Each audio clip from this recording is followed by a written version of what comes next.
Dear students, welcome back to embryology classes. And as we know, the embryology classes are continuous sessions. So it is good to know continuously as a whole part. Then only we will have a better idea about every topic.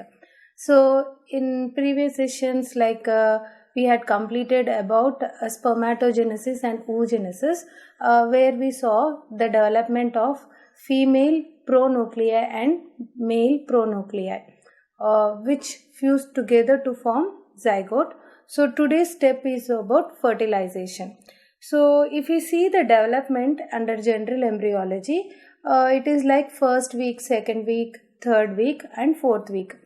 In first week, we are going to learn about fertilization and implantation, and in second week it is going with formation of bilaminar germ disc, and third week we would look upon the trilaminar germ disc, that is the formation of 3 germ layers called as gastrulation, and finally the fourth week where we will see the foldings of embryo and further development.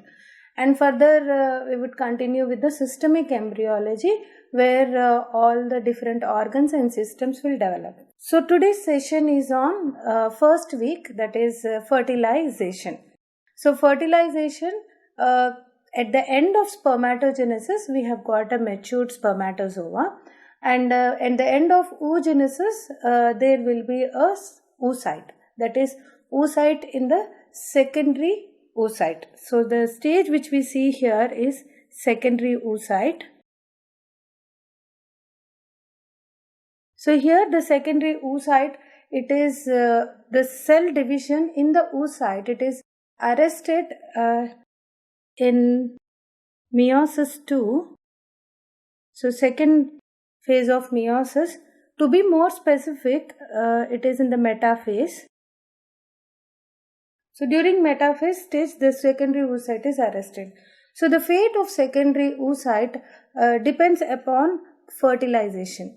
Suppose the secondary oocyte undergoes fertilization, means it fuses with the male gamete, then it divides, it completes this meiosis 2, and finally it forms a matured ova. If the fertilization doesn't occur, then the secondary oocyte will be remain in the same stage and it will get perished off, and it is removed from the uterus during menstrual cycle, that is during menstruation in women. Here is the picture showing the uterine cavity. So this is the uterine cavity, and these yellow colored structures are the sperms which are entering into the female genital tract, and uterine cavity on each side they communicate with the uterine tube, which are called as fallopian tube, and fallopian tube further divided into isthmus. Isthmus is the constricted part of the fallopian tube. Dilated part of the fallopian tube is ampulla of the fallopian tube, and this finger-like projections is called as fimbriated end. Fimbria means finger-like, where it is related to ovary. And the part of the fallopian tube which is present within the wall of the uterus, it is called as intramural part.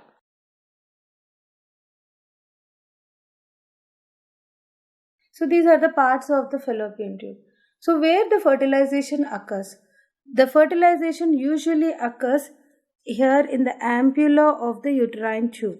To be more specific, it is at the junction of isthmus and ampulla. So to say it is ampulo-isthmus junction. So at the junction of isthmus and the ampulla is the normal site of fertilization.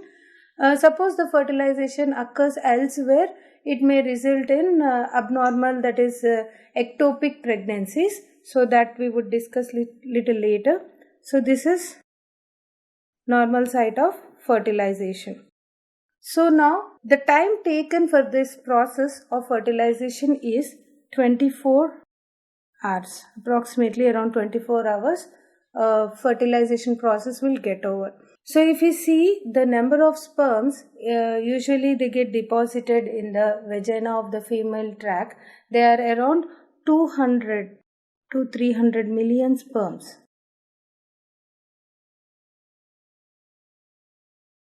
So out of these 200 to 300 million sperms which normally deposit in the female genital tract, only 300 to 500 reach the site of fertilization, that is to the ampulla.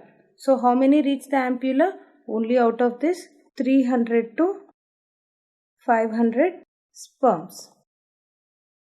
So out of this 300 to 500 sperms, only one of these will have a chance to fertilize the ovum to form a zygote. So this is the competition, how the sperms reach to the sperm. So this is how they travel from the vaginal tract to the ampulla of the uterine tube. So before undergoing fertilization, the sperm has to undergo some pre-fertilization changes. So this pre-fertilization changes includes a main step called as capacitation. So only the capacitated sperm is allowed to undergo fertilization.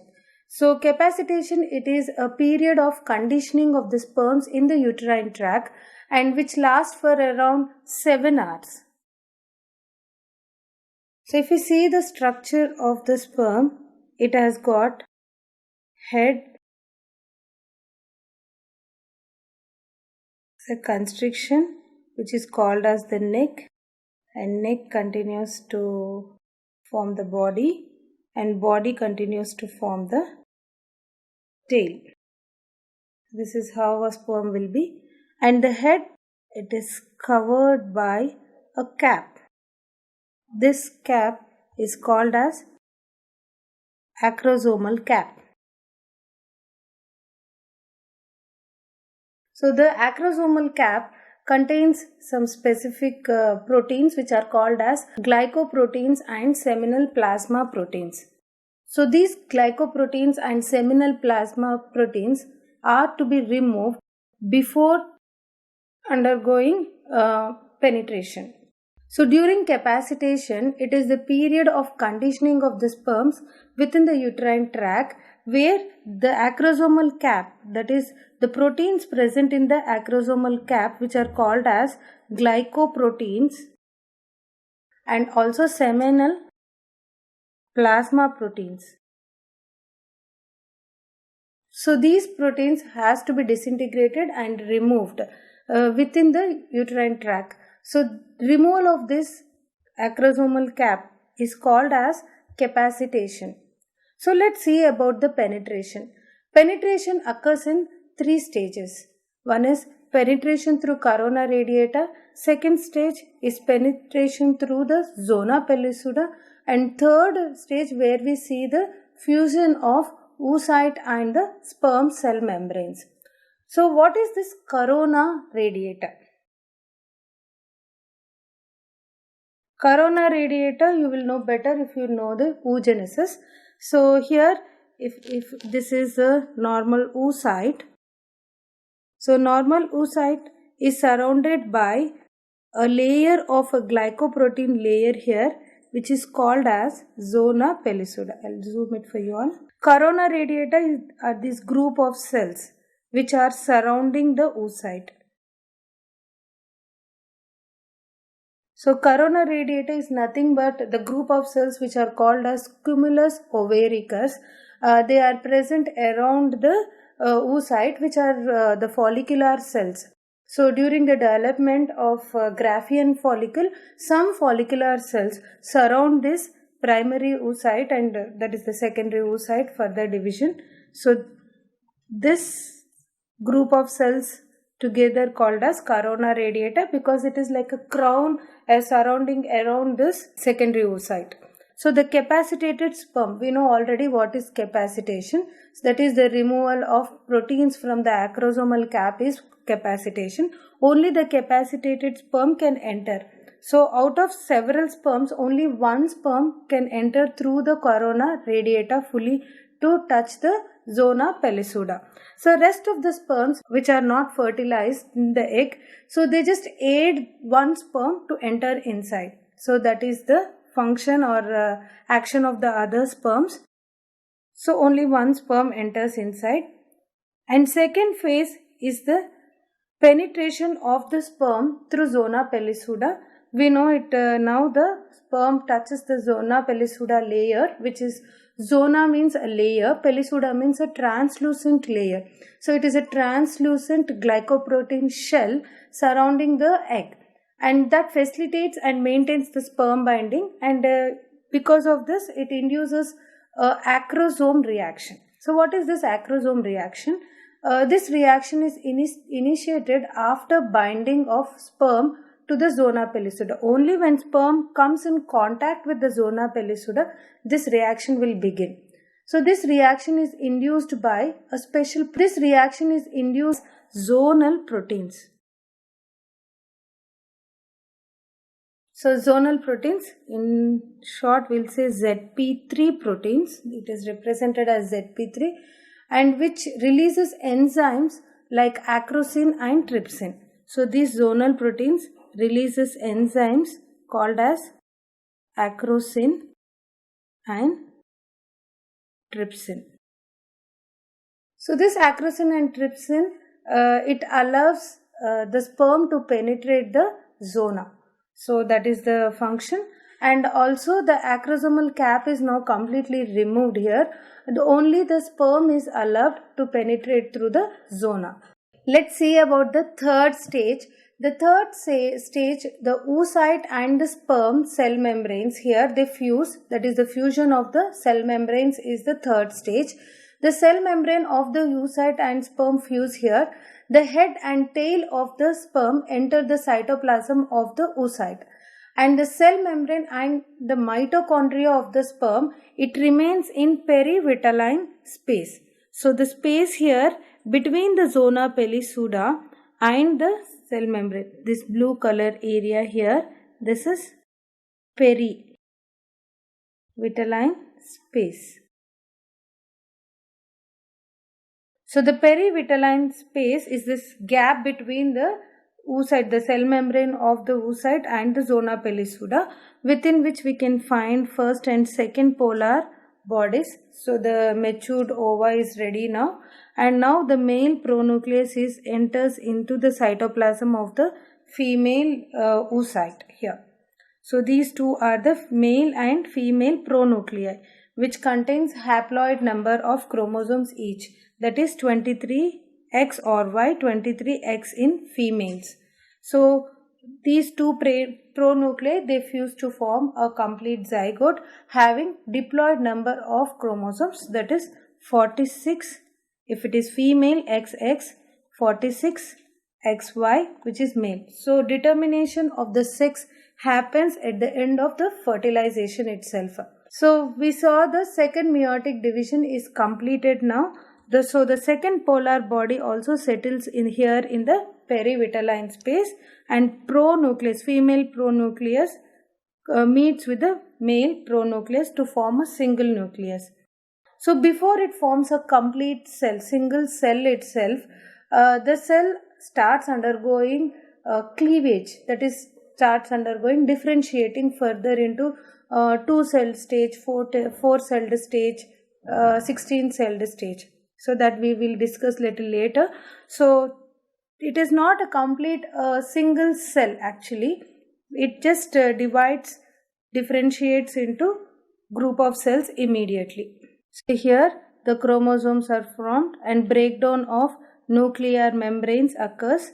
So complete pronuclei, and here the cleavage spindles are formed again, and the formation of the zygote. The chromosomes of the zygote get arranged in the equatorial plate where it enters into cleavage, means cell division. So this is the different phases of fertilization. So first is phase, to be in short, penetration. First phase is the pre-fertilization changes, that is capacitation of the sperm, and second phase we saw the penetration. So penetration is through corona radiata, second penetration is through zona pellicuda, then third stage fusion of the cell membranes of oocyte and sperms.